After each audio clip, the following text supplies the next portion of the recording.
Oh, hey guys, how are you doing? So just a quick video here where I'm going to be looking at the best places to level from 40 to 50, and I've also got a bunch of tips coming up. So there are basically two main ways of leveling up, and it obviously depends on what you like doing, but generally speaking there's dungeon runs, and as you can see here we are looking for the kind of dungeon runs that really start off with about level 40, so you can actually start off with Cathedral if you want to, and Cathedral should be good until level 42, and also everybody's done Cathedral a whole bunch of times, and you know it's pretty easy to get to, at least for Horde. RFD again, it's got some pretty good loot in there actually, so that's again good from 37 to 43. We've got Uldaman here, which people are already doing. I think there's even one item in here for Warrior that's kind of this. Well, as a phase 2, obviously now it won't be.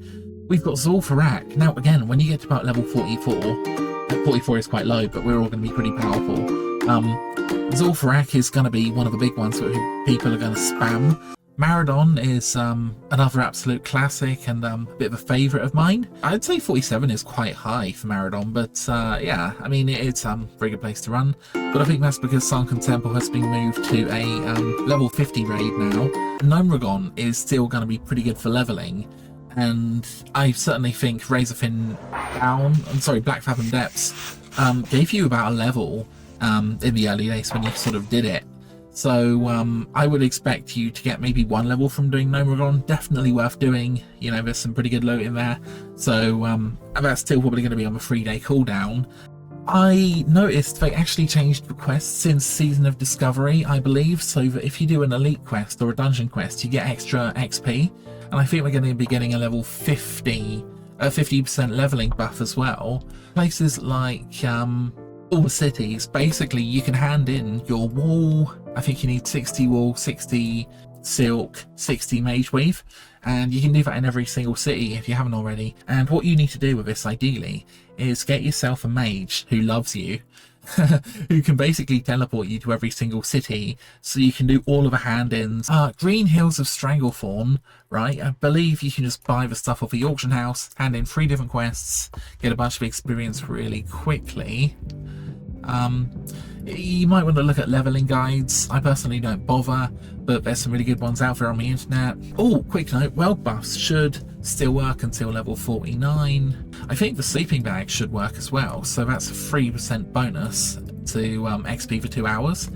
And here's the thing, right? If you have a sleeping bag and you're in a city, right, then you can actually offer people to say, hey, do you want to come sleep in my sleeping bag? Because then everybody's going to get 3% bonus. You do need to be in a group with them, but you know, it's a nice thing to do, and hopefully they will share their sleeping bag with you as well.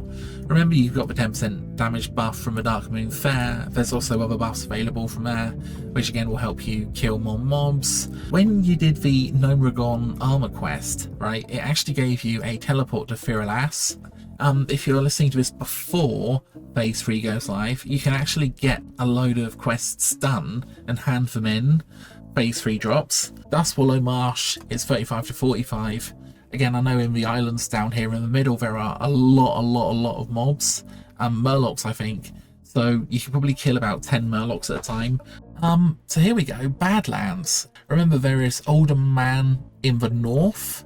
Oh, now you already know this place, I'm sure.